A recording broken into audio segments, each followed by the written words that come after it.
समन्वयक है वो रामानुज तिवारी जी हैं। वो प्रांतीय समन्वयक भी हैं, लेकिन कोलकाता जोन के भी वो जो हैं वो समन्वयक हैं।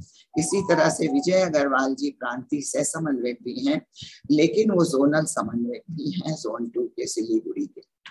तो इस तरह से आपके जोन में, ये कोलकाता जोन में आपके कोलकाता, आसनसोल, हुगली आता है, और आपके सिलीगुड़ी में पूर्णिया और सिलीगुड़ी आता है। तो जोन 1 कोलकाता जो है उसमें उप जोन 3 है आपके कोलकाता, आसनसोल, हुगली, जिसको कि हमने आपको बताया कि जोनल समन्वयक जो है रामानुज तिवारी जी हैं, लेकिन उनके सह समन्वयक में उर्मिला तोषनीवाल जी हैं और रास बिहारी राय जी भी हैं। तो इस तरह से तीनों लोग मिलकर संगठित होकर के इन तीनों उप जोन को संभालेंगे। अब कोलकाता उप जोन जो है उसकी जो समन्वयक हमारी हैं वो उर्मिला तोषनीवाल जी हैं, और उनकी सह समन्वयक जो हैं वो सुनील लाहौटी जी हैं। और आसनसोल उप जोन के जो हमारे उप जोन समन्वयक हैं वो रामानुज तिवारी जी खुद हैं, और उनके सह समन्वयक रविंद्र शर्मा जी और श्रीमती रश्मि प्रकाश जी हैं। हुगली के उप जोन के समन्वयक रास बिहारी राय जी हैं, और उनके सह समन्वयक श्रीमती उषा महतो जी हैं। इसी तरह से अब इनके अंतर्गत जितने भी आपके ये जनपद आते हैं, इन सब जनपदों के समन्वयक, सह समन्वयक और सहयोगी भी हैं।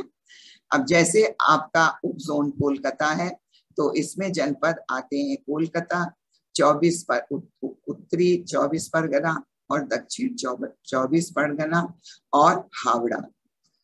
तो इसकी संरक्षक कोलकाता जो उप जोन है या जोन है, उसकी जो संरक्षक है वो अंजना महरिया जी हैं, लेकिन जो हमारे उप जोन समन्वयक हैं वो उर्मिला तोषनीवाल जी हैं, और सह समन्वयक जो हैं सुनील लोहाटी जी हैं।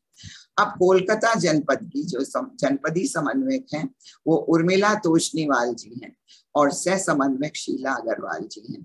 अब आपके सहयोग के लिए हमारे जनपद कोलकाता में देखिए कितने लोग हैं। सुनीता गुप्ता, रत्ना चक्रवर्ती, निधि जिलो, प्रेमलता तोषनीवाल, मनदीप कौर, आशा तोषनी, संतोष कुमार सिंह, स्वीटी में संगीता मोहट्टा, दिव्या शाह, छाया देवी शाह, रजनी जायसवाल, रागिनी शाह, ज्योति सिंह हो और नीतू अग्रवाल जी। अब ये सहयोगी ही हाथ पैर हैं हमारे कोलकाता जनपद के, सहयोगी ही मिलकर के सब काम करते हैं। गांव गांव कौन जाएगा, समन्वय कहाँ तक जाएगा। तो इसलिए हमारे जो हाथ पैर हैं, आपके जो हाथ पैर हैं, आपके ये सहयोगी हैं, और यही इन्हीं की वजह से आप कार्य को आगे बढ़ाएंगे। इन्हीं को प्रशिक्षित करना है, ये आगे कार्यकर्ताओं को प्रशिक्षित करेंगे और फिर गर्भवती माताओं को प्रशिक्षण दे करके ही कार्य को आगे बढ़ाएंगे। फिर उत्तरी 24 परगना में जनपदी समन्वयक प्रहलाद शर्मा जी हैं, और सह समन्वयक जमुना शाह और महेश शाह जी हैं। अब इनके सहयोग के लिए देखिए 32 लोग हैं। अब 32 लोग जो हैं वो महेश शाह जी हैं, दीपमाला जायसवाल, विष्णुता जायसवाल, मीना वाजपेयी, चंद्र प्रभा भगत, रंजना जायसवाल, राम शौल, रेखा जायसवाल, सुनीता शाह, राम शाह, रीता बरनवाल, उदिता सिंह, पूनम गुप्ता, गौर कमरहाटी, सिंह पंजा भीला, सिंह सोदपुर, नीतू अग्रवाल, रेखा जायसवाल, शिवानी जायसवाल, छाया साव, काशीनाथ जी, रागिनी जायसवाल, मीना बर्मन, रीता सिंह हो, पूजा कुमारी, उषा सिंह, मंजू देवी प्रसाद, साथी मालाकार, भावना दवे, ममता गुप्ता, लक्ष्मी शाह और संजय चौधरी। इसी तरह से दक्षिण 24 परगना के जो हमारे जनपदी समन्वयक हैं श्री RN शर्मा जी हैं, और सह समन्वयक जो हैं वो शारदा सिंह, डॉक्टर श्रीमती शारदा सिंह जी और डॉक्टर तारकेश्वर सिंह जी हैं। इनके सहयोगी हैं श्रीमती रेणु सिंह, समीर नंदी, सुभद्रा बेरा, शीला सेन, सौरभ जोशी, संगीता बागदी, नम्रता पांडे, सुनैना गुप्ता, मुनीलाल, संगीता दास, अनीता घोषाल, राम दरस यादव, NN मेहता, मुन्ना मिश्रा, सुरेश दास, अशोक कुमार मंडल। हावड़ा में जो हमारे जनपदी समन्वयक हैं वो श्री सुनील लाहोटी जी हैं और उनके साथ सह समन्वयक राजदेव मौर्य, रागिनी पांडे जी हैं। इनके सहयोगी केवल 4 हैं। हावड़ा में सहयोगी बनाना जो है उत्तरदायित्व तो हमारे सुनील लाहोटी जी का और राजदेव मौर्य और रागिनी पांडे जी का है। आप अपने कार्य को आगे बढ़ाते हुए लोगों को प्रशिक्षण देते हुए ये सहयोगियों के बढ़ाने का प्रयास करेंगे। अंतिमा सिंह, अनिता पांडे, गायत्री चौहान, प्रीति लाहोटी। वीर भूमि, अब आसनसोल उपजोन आ गया। आसनसोल उपजोन में हमारे ये 4 जनपद हैं, वीर भूमि, पूर्वी वर्धमान, पश्चिमी वर्धमान और पुरुलिया। उपजोन समन्वयक अपने रामानुज तिवारी जी ही हैं और सह समन्वयक रविंद्र शर्मा और रश्मि प्रकाश हैं। ये तीनों लोग मिल करके हमारे आसनसोल को बहुत ही सशक्त बनाएंगे। जनपद वीरभूमि में श्रीमती गार्गी ठाकरे जो हैं वो जनपदी समन्वयक हैं और सह समन्वयक श्रीमती विथिका झा हैं। इनके साथ सहयोगी केवल 5 हैं और सहयोगियों को बढ़ाना है। श्रीमती संगीता प्रजापति, शिवानी वर्मा, स्वाति खारवार, ऋषा राय और मिथु राय जी ये सहयोगी हैं। पूर्वी वर्धमान में रतन चंद दत्त जी जो जनपदी समन्वयक हैं और सह समन्वयक वीरेश्वर मंडल छाबी सात्रा जी हैं। इनके सहयोगी हैं 11।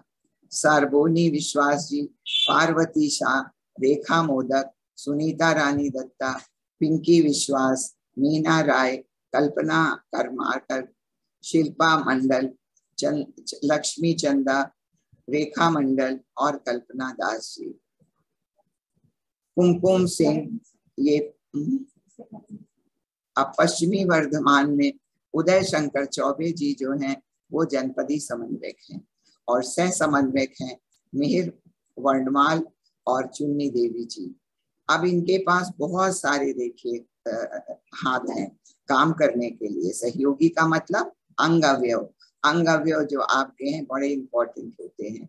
रेखा वर्णवाल, सुनीता वर्णवाल, रूपम वर्णवाल, उषा खंडेलवाल, इंदु मालाकार, रूबी वर्णमाल, इंदु कुशवाहा, लीला वर्णवाल, रीता गुप्ता, कुमकुम सिंह, नीतू वर्णवाल, किरण वर्णवाल, रेणु शर्मा, चित्रा वर्मा, अनु वर्णवाल, दया प्रसाद, कमला प्रसाद, माधुरी वर्णवाल, इंदु यादव, सुजाता केसरी, सुनीता मोदी, मंजू वर्णवाल, अंजलि वर्णवाल, संजय वर्णवाल, प्रदीप सामंत, वृंदावन दास, जापान पासवान, कृष्णदेव तिवारी, रेणु भंभानी, दिनेश ठाकुर, गौरी शंकर सिंह। गौरी देव जनपदी से ममता स्वर्णकार वर्मन, विमला शुक्ला, नेहा अवस्थी, राजेश्वरी कुमार, किरण बगड़िया, मिनोती घोष और बुरना नंदी, अनिमा बौरी और आताशी चटर्जी। इसके अलावा नीलम यादव, विनीता गोपी, प्रतिमा बैनर्जी, पार्थो प्रतिमा बनर्जी, संजीव महतो और नीरजा दीक्षित। अब आपका जनपद हुगली आया, उपजोन हुगली। उपजोन हुगली के जो हमारे उपजोन समन्वयक हैं रास बिहारी जी हैं और सह समन्वयक कुमारी उषा महतो जी हैं। उषा महतो जी के ऊपर बहुत बड़ी जिम्मेदारी है। तो जनपद हुगली में कौन है? जनपदी समन्वयक जो है राधा मोहन ओझा जी हैं, सह समन्वयक सुनीता काबरा हैं और श्री गुप्तेश्वर पांडे जी हैं। सहयोगी हैं दीपक राय, माया राजभर, स्मृति यादव, रंभा सिंह, गुप्तेश्वर पांडे, सरस्वती शाह, नंदलाल सिंह, सरस्वती देवी, सुरेश पासवान, प्रदीप तिवारी, निर्मला तिवारी, प्रकाश सिंह। अब बांकुड़ा जनपद की जो हमारे समन्वयक हैं वो वंदना दास जी हैं और सह समन्वयक आनंद मोहन बाजा जी हैं और और जो सहयोगी हैं वो निभाई दा और नेताई रमन दास जी हैं। तो बांकुड़ा में हमारे वंदना जी को और आनंद मोहन बाजा जी को और अपने सहयोगी तैयार करने पड़ेंगे ताकि ये काम हमारे बांकुड़ा में फैल सके। नदिया में केवल एक नाम आया है जनपदी समन्वयक का, मृणाल घोष जी। अब उषा महतो जी से निवेदन है कि नदिया में थोड़ा सा काम करके यहाँ भी अपने कार्य को फैलाने की कृपा करें। मुर्शिदाबाद में धीरेन्द्र सरकार जी जनपदी समन्वयक, सह समन्वयक मृणाल घोष जी और सहयोगी केशव शाह जी, गौतम हलधर और संतोष जी। यहाँ भी हमें सहयोगियों को बढ़ाना है। मेदिनीपुर में भी केवल एक नाम आया है रघुराम मिश्रा जी का। रघुराम मिश्रा जी और उषा महतो जी मिल करके मेदिनीपुर में आगे बढ़ाने का प्रयास करेंगे।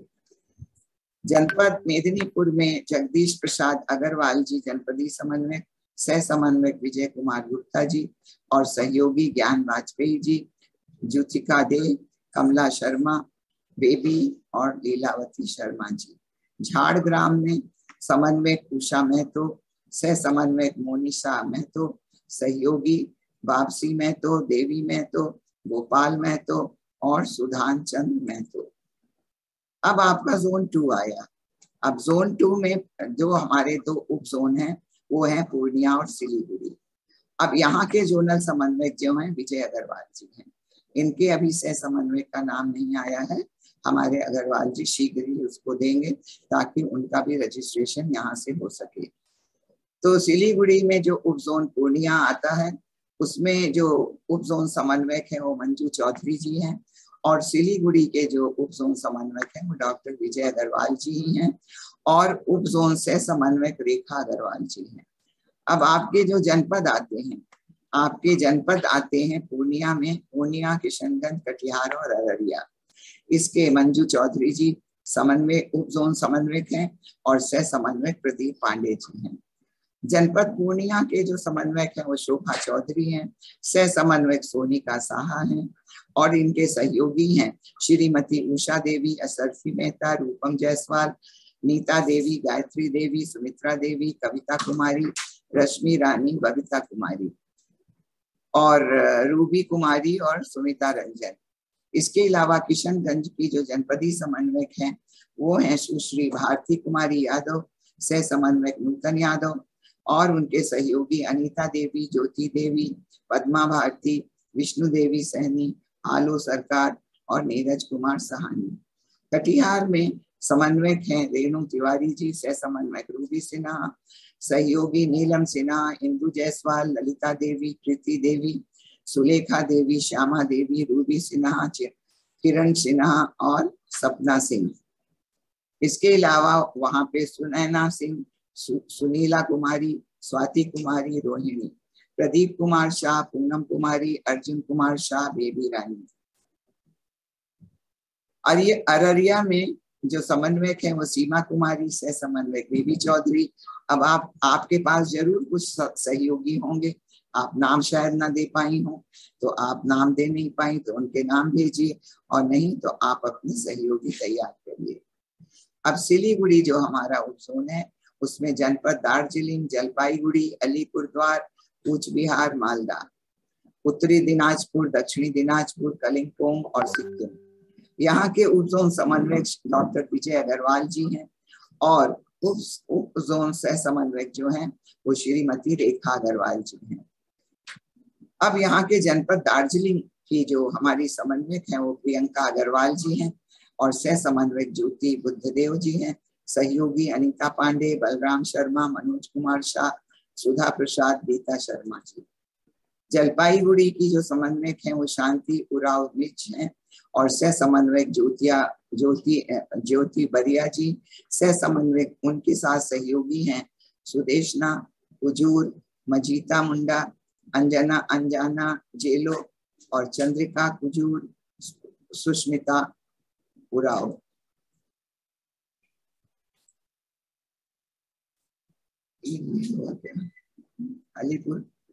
अलीपुर में समन्वयक हैं किरण यादव जी, गीता याद प्रसाद जी जो सह समन्वयक हैं, रूबी गुप्ता, गीता देवी जायसवाल और ज्योति गुप्ता, शीला शाह और सीता देवी राय जो हैं ये सहयोगी हैं।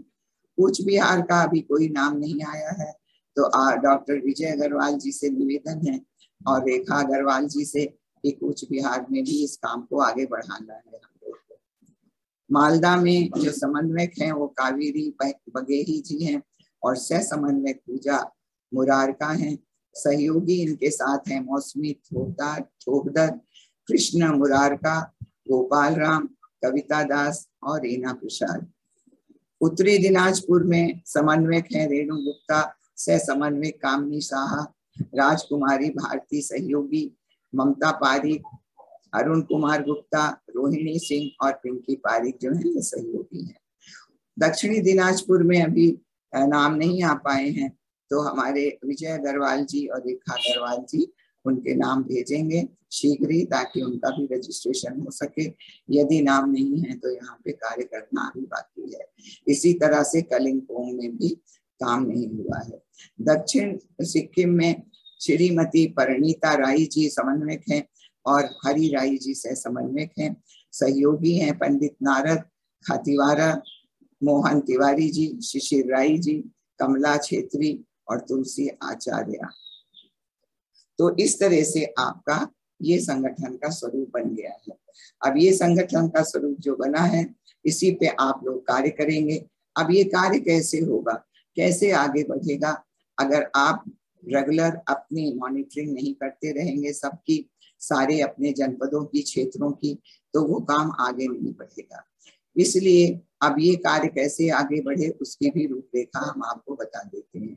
जैसा कि आपने देखा कि गर्भोत्सव कार्यक्रम में ये 3 कार्यक्रम चलाए जा रहे हैं। एक तो जन जागरूकता कार्यक्रम है, जो केवल बहनों का ही नहीं है बल्कि भाइयों का भी है, क्योंकि जगह जगह जाके आपको कल बताया गया था कि कैसे इसको व्यापक बनाएं। तो विभिन्न जगह जा जा करके व्यापक बनाने का काम हमारे भाइयों का भी है। हमारे AWGP का जो संगठन है वो भी इस कार्य को बाखूबी कर सकता है, और केवल उसमें एक ही आपको प्रेजेंटेशन देना है, जो कि पहला वाला ज्ञान विज्ञान का है। गर्भोत्सव संस्कार में और पुंसवन संस्कार में क्या अंतर? अभी भी गलती से लोग पुंसवन संस्कार कह देते हैं। तो पुंसवन संस्कार और गर्भोत्सव संस्कार में क्या अंतर है वो हम आज आपको बताएंगे। और तीसरा कार्यक्रम है कार्यकर्ताओं का प्रशिक्षण और फिर आपकी गर्भवती माताओं का प्रशिक्षण। तो कार्यकर्ताओं का प्रशिक्षण हमारे स्टेट से जो है, स्टेट वाइज जो है ये प्रशिक्षण शुरू होना चाहिए। कि पहले तो हमारे प्रांतीय समन्वय जो है वो जोनल समन्वयक जो है वो उप जोन में प्रशिक्षण कर दें। उप जोन वाले अपने सारे जनपद में प्रशिक्षण कर करके उसको सुन करके वहां कार्यकर्ता तैयार कर दें, और जनपदीय प्रशिक्षण जो प्रशिक्षक तैयार होंगे वो अपने तहसील स्तर पर, ब्लॉक स्तर पर, न्याय पंचायत स्तर पर सबका चाहे ऑनलाइन ही प्रशिक्षण करें और ऑनलाइन ही सुन करके उनको प्रशिक्षक बना दें, ताकि वो जन जन में जाकर के अपनी बात को बता सकें। तो गर्भोत्सव संस्कार और पुंसवन संस्कार में देखिए क्या पहला अंतर ये है कि गर्भोत्सव संस्कार में आप एक फॉर्म भरते हैं। जितनी भी गर्भवती माताएं हैं उनका ये आप फॉर्म भर के अपने पास रखेंगे ताकि आपके पास रिकॉर्ड रहे। और इसमें आपको कल बताया गया था कि इसमें जन्म तिथि और विवाह दिन भी है लोगों का, जो घर में लोग हैं, और ताकि आप उनके घर में मिशन को पहुंचा सकें। जिस दिन उनका विवाह दिन है, जन्मदिन है, उस दिन उनको याद दिलाइए आज आपकी माता जी का जन्मदिन, विवाह दिन है, आप कैसे करेंगे, और हम आपका मनाएंगे अब की बार दीप यज्ञ से। ऐसे ही कभी एक दीप यज्ञ हमारे घर पे हुआ था हमारे जन्मदिन पे, और उसी से हम लोग परम पूज्य गुरुदेव से जुड़ गए थे। हम अपनी बात बता रहे हैं। ऐसे ही कितने लोगों को आप इसके माध्यम से मिशन से जोड़ते हुए चले जाएंगे। तो इस तरह से ये एक फॉर्म भरेंगे और इसका रिकॉर्ड रखेंगे, चाहे आप अपने कंप्यूटर पे रखिए और चाहे आप उसको अपना अलग से एक फाइल बना के रखिए सब लोग। उसके बाद ये दूसरा है माँ, गर्भवती माँ की आदर्श दिनचर्या। अब ये पुंसवन संस्कार में ना तो आप बताते हैं और ना ही आप देते हैं। तो ये जो है इनको ये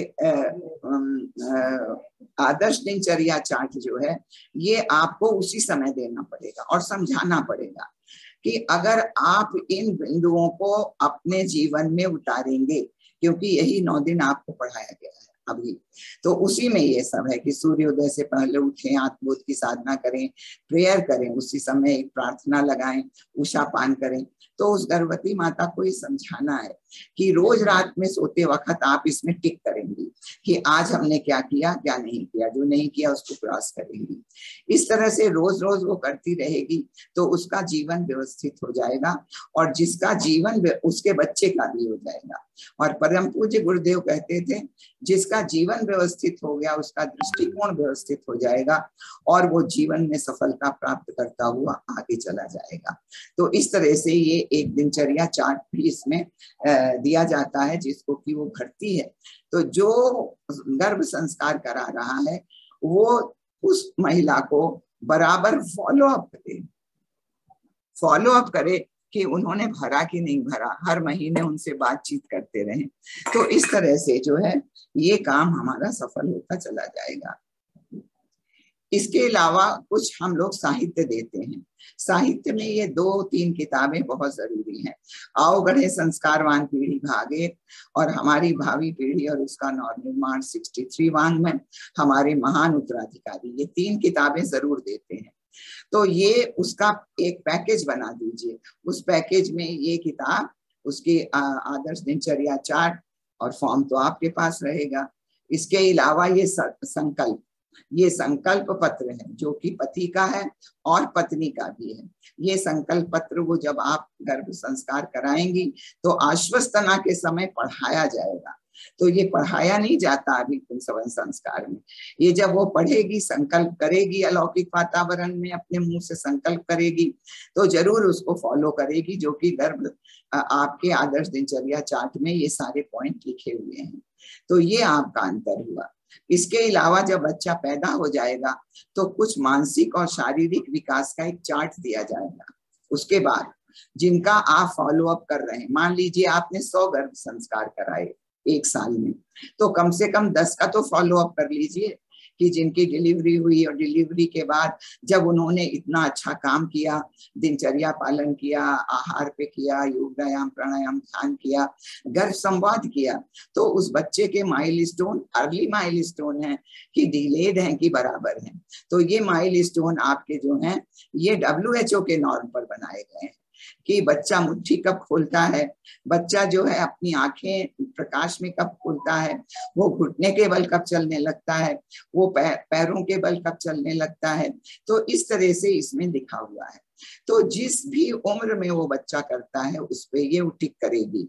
तो इसका भी उसके जो आपके पास रिकॉर्ड है उसमें मान लीजिए 100 में से 10 बहनें आ गई जो आपके पास रिकॉर्ड अच्छे से दे रही हैं, तो उस रिकॉर्ड में इसको भी रखिए। तो एक माँ का जो है ये आपका शारीरिक मानसिक विकास के भी रिकॉर्ड आपके पास आ जाएंगे। और जब ये 3 महीने का रिकॉर्ड तैयार हो जाए तो आदर्श दिनचर्या चार्ट कितने महीने का, 7 महीने का, क्योंकि तीसरे में आप गर्भ संस्कार कराएंगे। तो 7 महीने का आदर्श दिनचर्या चार्ट, और फिर ये आपका जो है ये मानसिक और शारीरिक विकास का चार्ट, ये और उसका रजिस्ट्रेशन फॉर्म। अगर ये हमको 3-3 महीने पे मिलता चले तो यहाँ पे एक रिसर्च पेपर हम लोग इस पे लिख सकते हैं।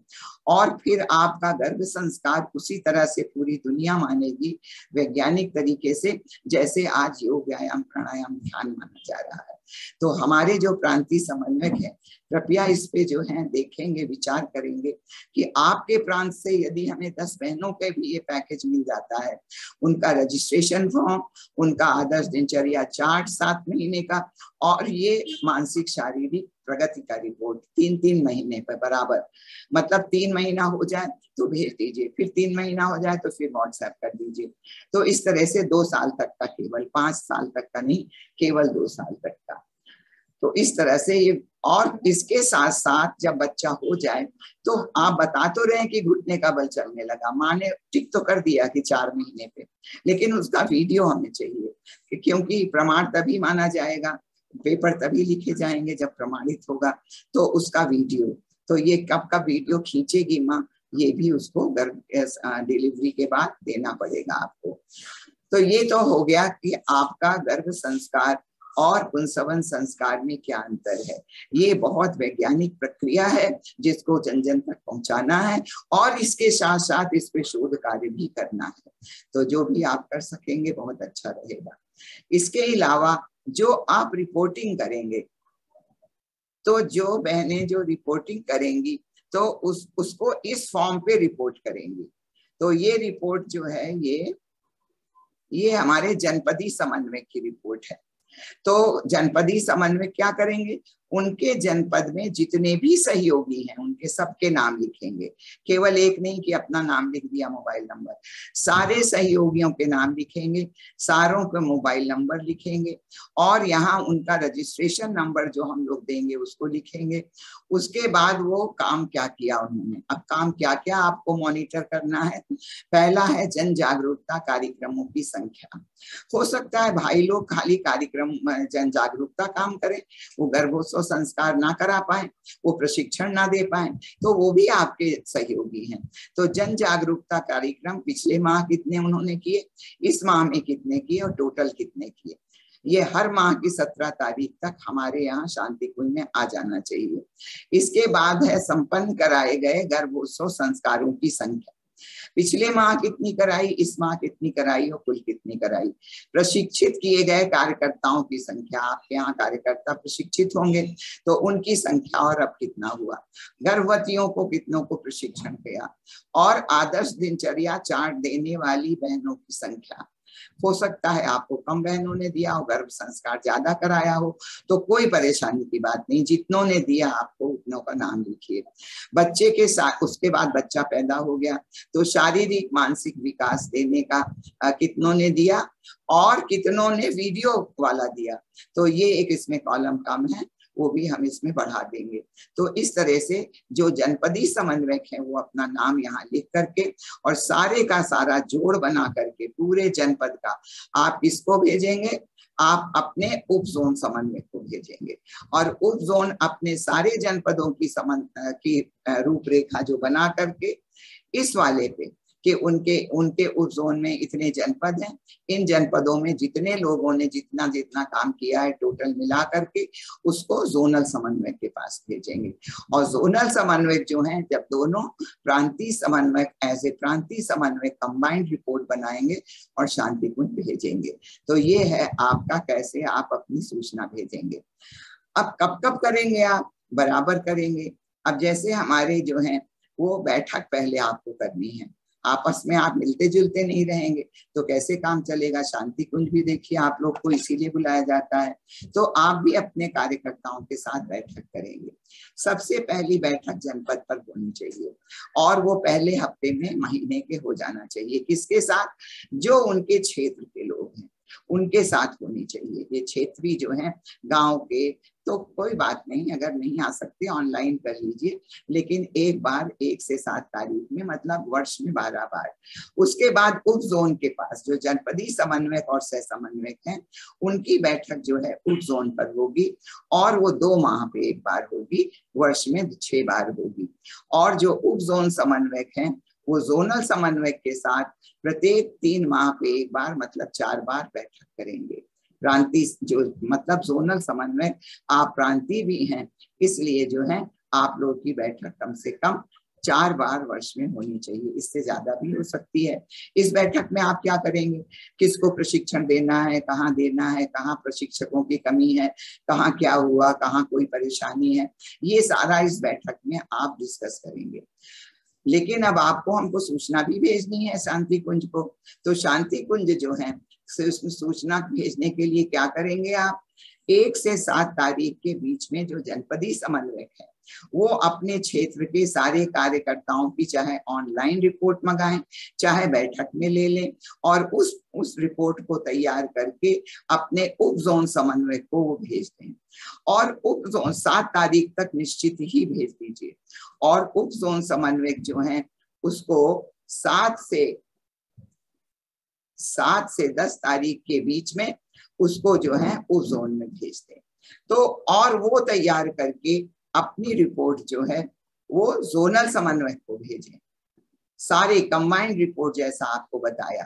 और जोनल समन्वयक जो है वो अपनी रिपोर्ट 10 से 12 तारीख के बीच में तैयार कर लें। अपने उप जोन में जितने भी लोग हैं उनकी तैयार कर लें, और उसके बाद फिर वो आपस में दोनों बैठ करके 12 से 15 तारीख में उसकी कंबाइंड रिपोर्ट बना दें, और उसको 15 से 17 तारीख के बीच में आप जो है वो शांति कुंज भेज दें। तो इस तरह से 17 तारीख की जब आप रिपोर्ट मिल जाती है तो उसकी एक कॉपी आप यहाँ पे आओ बढ़े संस्कारवान पीढ़ी में भेज दीजिए, और एक रिपोर्ट जो है आप अपने जोनल कार्यालय जो शांति कुंज का है वहां भेज दीजिए, क्योंकि वहां जो जोन प्रभारी हैं उनके द्वारा श्रद्धेया जी के यहाँ भी बैठक होती है सारे कार्यक्रमों की। तो जो आपके 8 सूत्री कार्यक्रम अब हो गए हैं उनकी रिपोर्ट श्रद्धेया जी को जाती है, और एक रिपोर्ट हमारी अलग से भी जाती है। तो श्रद्धेया जी उसको देखती हैं कि कौन काम कहाँ हो रहा है, और उनके देखना का मतलब आपको आशीर्वाद मिलना। तो इस तरह से जो है ये कार्यक्रम आपका जो है वो बढ़ता चला जाएगा। तो अब ये बात हुई आपकी इसकी। इसके बाद अब आपकी माँ की पाठशाला चलनी है। तो माँ की पाठशाला चलाने का ये तीसरा काम है। अभी तो ये काम करना है आपको, और अब ये बहनों को जो गर्भवती महिलाएं हैं, तो इसके बारे में थोड़ा हम चाहेंगे कि इसको रितु सिंह जी इसको आपको बताएं, क्योंकि इसमें थोड़ा सा रितु इसमें भी शेयर कर दो।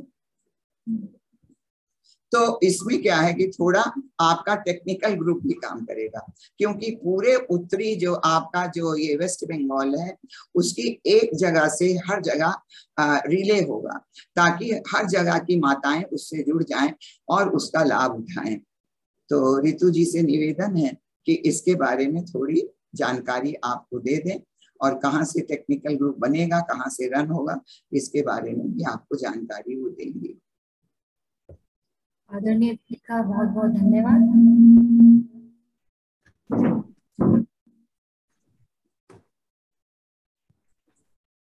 तो हम लोग देखेंगे यहाँ से कि माँ की पाठशाला आपके वेस्ट बंगाल में इसकी कार्य प्रणाली क्या होगी और इसका सिलेबस क्या होगा, अर्थात इसका प्रारूप क्या होगा। तो सबसे पहले हम लोग देखेंगे कि ये कैसे काम करेगी आपके वेस्ट बंगाल में, इसकी कार्य प्रणाली क्या होगी। तो किसी भी गर्भवती बहन का जब आप पाठशाला बनाएंगे तो उसके पहले उनका प्रशिक्षण आवश्यक है। प्रशिक्षण कौन सा विषय रहेगा, तो वही 5 विषय जिसका आप लोगों ने जो प्रशिक्षण लिया है वही विषय रहेगा। पहला है गर्भ का ज्ञान विज्ञान, गर्भ अवस्था में आदर्श दिनचर्या, गर्भ अवस्था में आहार, और गर्भ अवस्था में आसन ध्यान प्राणायाम, और गर्भ अवस्था में संवाद। तो ये 5 मूल विषय हैं जिस पर इन गर्भवती बहनों को प्रशिक्षण देना है। तो प्रशिक्षण लेने के बाद आपको क्या करना है, तो इसमें जो लिंक दिया हुआ है ये इसका डिटेल जो है आप जैसे ही क्लिक करेंगे तो वो आपको अपने उसमें आ जाएगा, तो फिर इसीलिए इसका लिंक भी दे दिया गया है। ये आपके जो भी आपका जो प्रशिक्षण हुआ है उसकी रिकॉर्डिंग्स हैं, तो इसको जब आप लिंक करेंगे तो वो रिकॉर्डिंग्स यहाँ पे खुल जाएगी, और फिर वो आप देख सकते हैं। सबके सब यूट्यूब चैनल से कनेक्ट किया है, और तो इस तरह ये बनाया गया है। हाँ, तो अब हम लोग ये देखेंगे कि जो माँ की पाठशाला की जो कार्य प्रणाली है वो क्या होगी।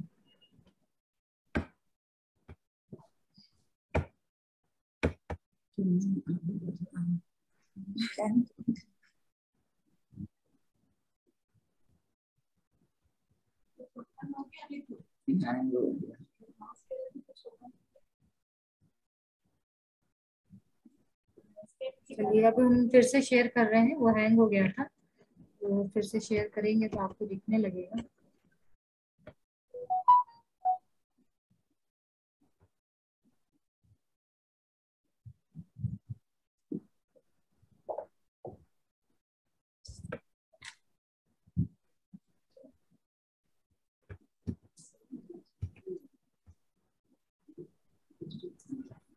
जी, तो हम लोग देखेंगे कि आपका जो माँ की पाठशाला है उसकी कार्य प्रणाली क्या है। तो प्रशिक्षण लेने के बाद ये प्रणाली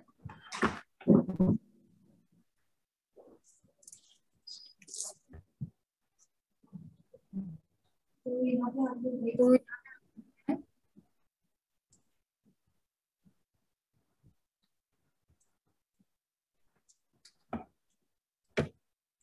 कि इसमें क्या है कि इसमें जो गर्भवती बहन है उसका व्हाट्सएप ग्रुप बनेगा। तो ये गर्भवती बहन कहाँ से आएंगी? तो ये आपके पूरे वेस्ट बंगाल में शुरुआत इसकी उनकी होगी आपके। हाँ, ये वेस्ट बंगाल माँ की पाठशाला इस नाम से एक ग्रुप बनाया है। इसमें फ्लैश इस नाम से एक ग्रुप बनाया जाएगा और ये कॉमन ग्रुप होगा पूरे वेस्ट बंगाल में। और जो हमारी गर्भवती बहन है वो जो आपके जिला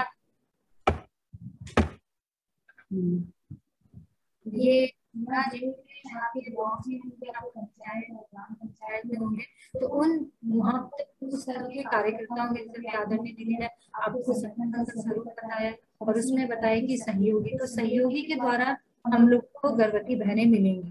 तो इसमें एक फॉर्म भरना होगा जिसको हम कह सकते हैं गूगल फॉर्म। तो उस गूगल फॉर्म में जो आपके कार्यकर्ता होंगे, जो आपके जिले स्तर के होंगे, वो वहाँ पर आपको एक टेक्निकल टीम बनानी होगी। तो वो क्या करेंगे, वो सब गर्भवती बहनों का जो डिटेल है वो उस गूगल फॉर्म में भरते हुए चले जाएंगे। तो इस तरीके क्या है कि आपका जिले जितने भी जिले हैं इसमें सब गूगल फॉर्म हो। तो गूगल फॉर्म ऑटोमेटिकली वो जो है व्यक्ति तो वो उसको देख पाए। तो ये जिले स्तर के जो टेक्निकल टीम है वो उसे जो भी छटनी करनी है, कई बार ऐसा होता है गूगल फॉर्म में एक ही नाम कई बार आ जाते हैं, तो उसको हटा के एक करें या कोई चीज जो चीज सुव्यवस्थित नहीं व्यवस्थित करके वो ऑटोमेटिकली फॉरवर्ड जाएगा, क्योंकि गूगल फॉर्म की लिंक होती है सबके पास, वो टेक्निकल टीम के पास लिंक होती है। तो गूगल फॉर्म है टेक्निकल टीम उपजुमन स्तर का, तो उस गूगल फॉर्म को देखेगा और फिर उसको कंपाइल करेगा। जो हमने अपने आपके यहाँ पे जैसे आप देख सकते हैं कि यहाँ पे दो जोन दिख रहे हैं, एक पूर्णिया और एक पीलीभीत। तो इन दोनों फॉर्म को वो कंपाइल करेगा टेक्निकल टीम और वो मिलेगा जोन लेवल।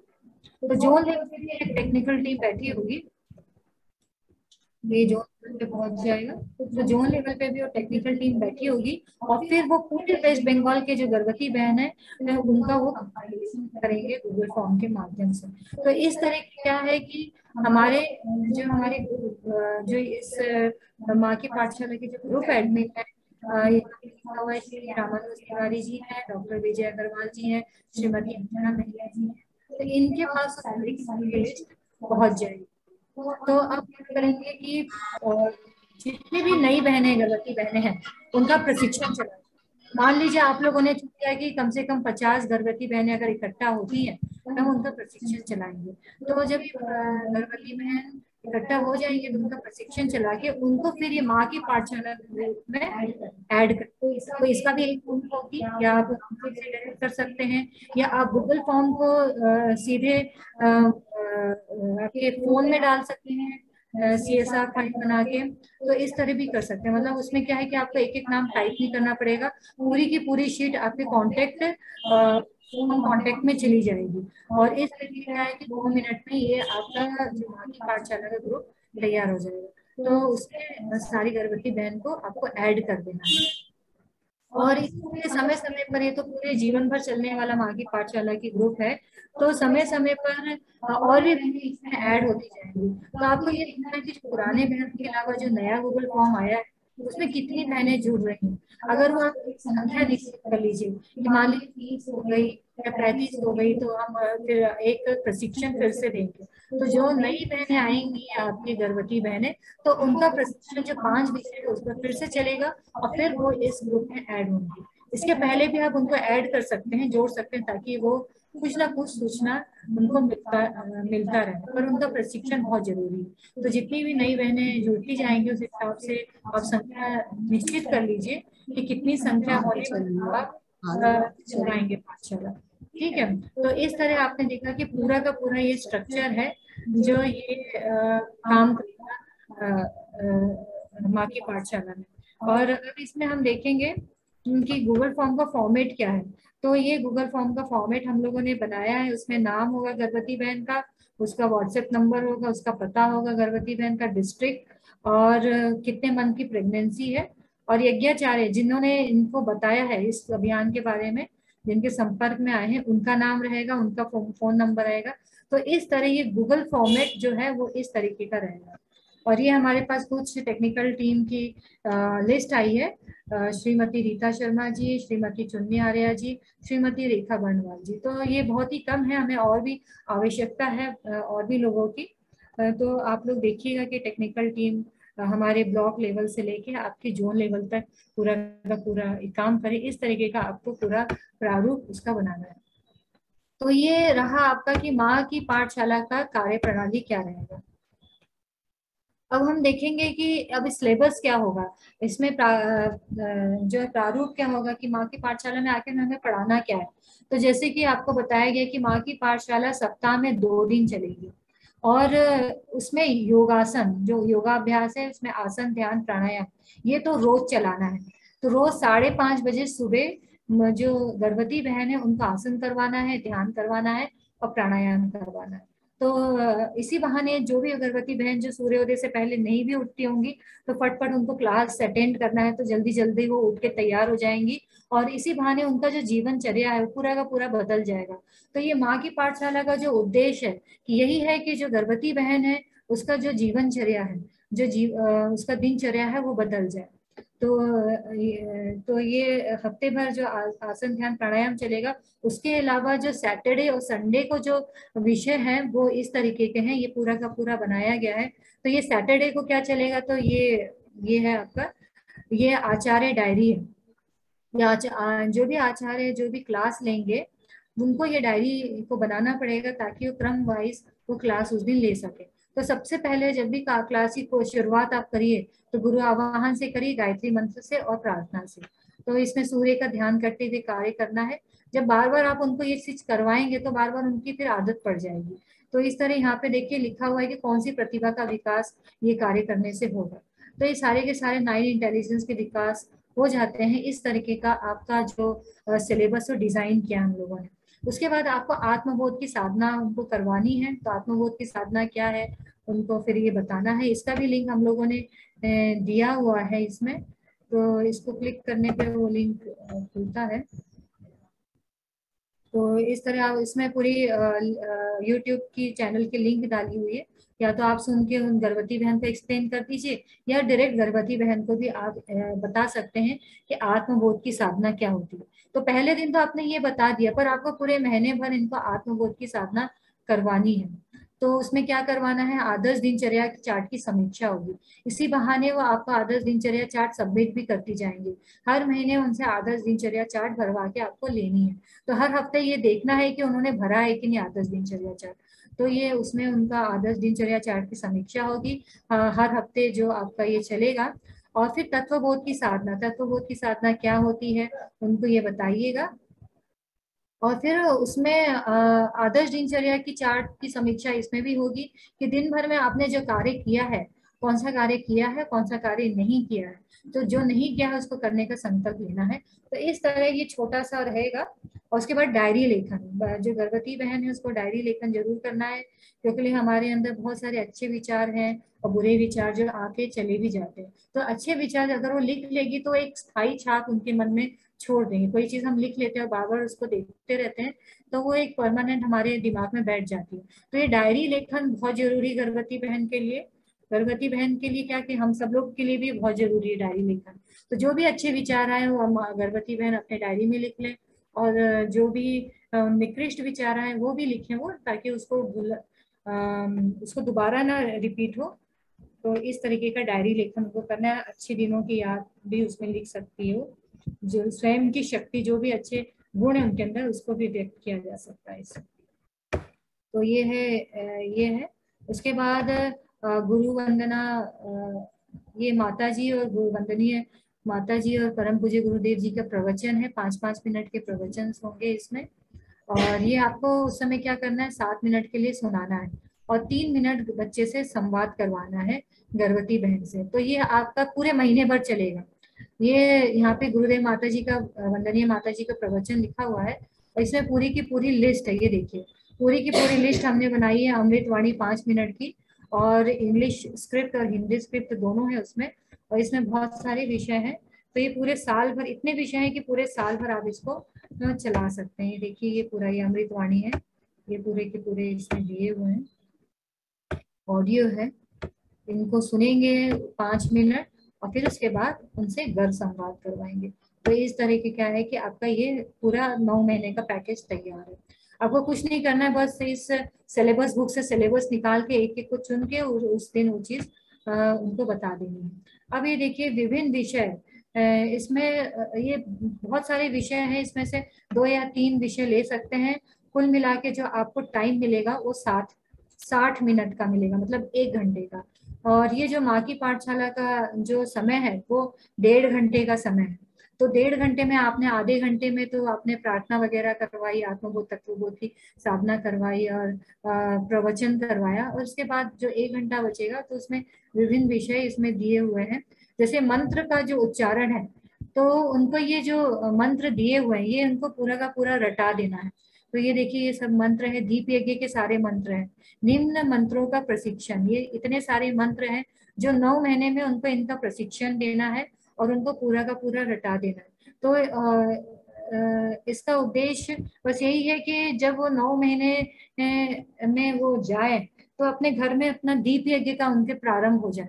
डेली दीप यज्ञ उनके घर में होना चाहिए। तो इस तरीके का आपको उनको अभ्यास करवाना है। तो ये चीज जो है, ये मंत्रों का उच्चारण, ये हमारे जो AWGP जो ऐप है, AWGP कर्मकांड भास्कर, तो ये अगर वो इंस्टॉल कर लेते हैं, आप लोग भी इंस्टॉल कर लेते हैं, तो इसमें पूरा का पूरा बहुत अच्छी तरीके से उच्चारण कर करके धीरे धीरे से मंत्रों को बहुत अच्छे लयबद्ध सिखाया गया है। तो ये बहुत ही लाभकारी आपका एप्स है। तो इसको भी आप लोग डाउनलोड कर सकते हैं, और गर्भवती बहनों को भी कह सकते हैं वो भी डाउनलोड कर सकती हैं, ताकि रोज सुन सुन के उसको याद कर लें। तो इस तरह मंत्रों का उच्चारण जो है पूरे साल भर चलेगा, हर हफ्ते में एक बार। तो ये 10 मिनट का होगा, मतलब एक मंत्र ही आप करवाइए ठीक से, और उस पर आते फिर थियोरी कक्षा होगी, जो 20 मिनट की थियोरी कक्षा चलेगी, जिसमें इतने सारे आपके सब्जेक्ट हैं। प्रेरणाप्रद कहानियां हैं, और महापुरुषों की तथा महानारियों की जयंती, अंताक्षरी, प्रज्ञा की, बहुत सारे इसमें मल्टीपल इंटेलिजेंस, सारे के सारे जितने भी आपके विकास हो जाता है इसमें। तो ये देखिए, ये इसमें कंटेंट हमने दिए हैं कि थ्योरी कक्षा जो है वो आपको 15 मिनट की लेनी है। तो विषय क्या होंगे, तो ये है, ये सारे के सारे विषय हमने दिए हुए हैं। तो इसमें आप लोग इसमें से कोई भी विषय निकाल के परम पूज्य गुरुदेव जी के किताब से सिर्फ 15 मिनट का मैटर आप निकालिए, क्योंकि कोई भी नया व्यक्ति जो होता है, जुड़ता है, उसको इतना बड़ा 1-1 घंटे का लेक्चर वो नहीं समझ पाता है। तो आपको सिर्फ 15 मिनट से ज्यादा वो समय ना बढ़े, तो इसलिए आपको ये ध्यान देके 15 मिनट का आपको लेक्चर तैयार करना है। इसमें स्वाध्याय एवं सत्संग का महत्व, संगीत का महत्व एवं विज्ञान, नाद योग क्या है उसका महत्व, ये सब चीज आपको समय समय पर उनको 15 मिनट में बता देनी है। और कुछ कुछ का लिंक भी दिया है, तो आप उस लिंक से भी उस मैटर को प्राप्त कर सकते हैं। इसके अलावा अन्य विषय है जो कि नए हैं आपके लिए, तो उसका हम लोगों ने लेक्चर दे दिया है और उसका लिंक दिया है, तो वो भी आप लोग उसमें से निकाल के, लेक्चर तो आपका 1-1.5 घंटे का, पर उसमें समरी बना के आपको 15 मिनट में गर्भवती बहन को उसको बताना है। तो इस तरह आप कर सकते हैं। और इसमें से बहुत सारे महत्वपूर्ण लेक्चर्स भी हैं जो आपका जो आखिरी त्रिमाही गर्भवती बहन की है, तो उसमें चलाया जा सकता है। तो ये आप 1 घंटे के लिए लगा सकते हैं। तो इस तरीका का पूरा लेक्चर का प्रारूप है ये। इस तरह संवाद, तो संवाद कैसे करना है तो उसका भी प्रारूप इसमें दिया हुआ है। ये देखिए, इतने माध्यम से संवाद किया जा सकता है, ये भी आप देख सकते हैं। और फिर महान पुरुषों और महान नारियों की जयंती, उनका भी ये सब दिया हुआ है, यूट्यूब लिंक, सब महान पुरुषों का, और कौन कौन से रहे हैं और समय समय पे किसका किसका मनाना है।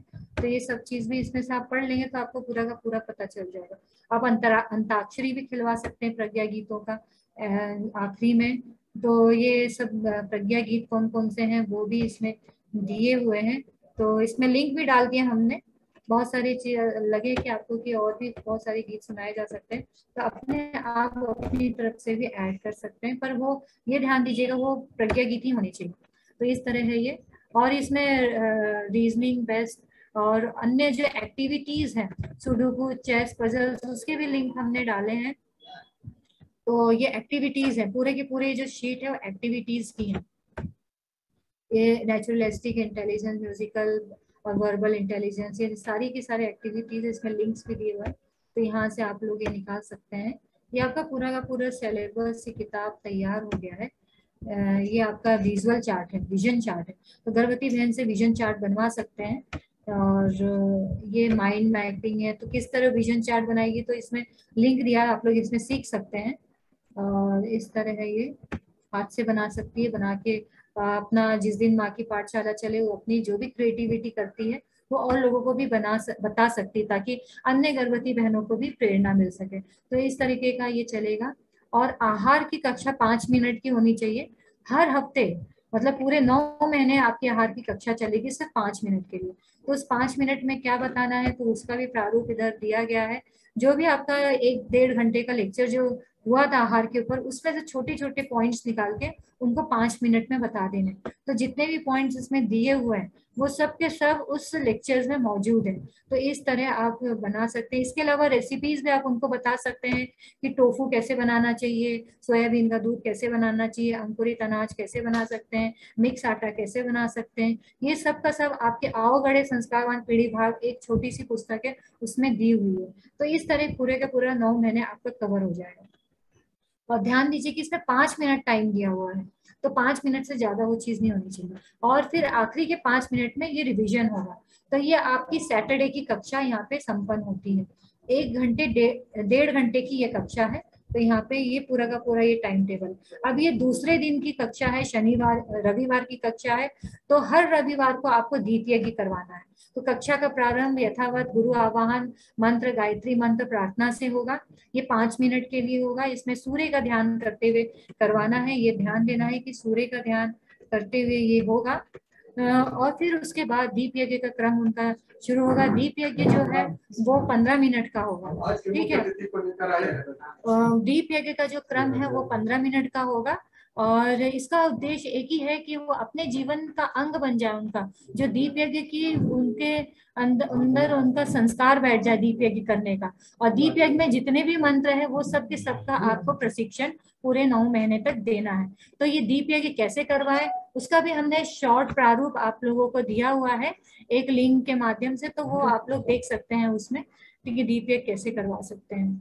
और इसके अलावा हाँ,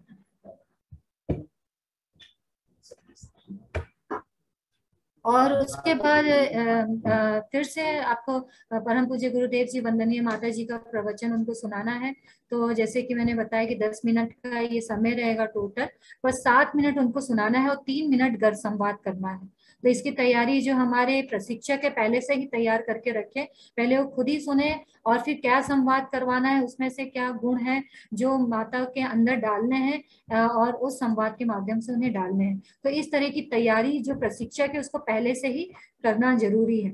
और इसके अलावा संगीत द्वारा संवाद, तो एक संगीत उनको सुनानी है, तो संगीत की भी बहुत बड़ी लिस्ट है, ये आप देख सकते हैं। तो इसमें संगीत सुन के आप उनको संगीत सुनाइए और फिर उस तरह वो संवाद कर सकते हैं संगीत के माध्यम से।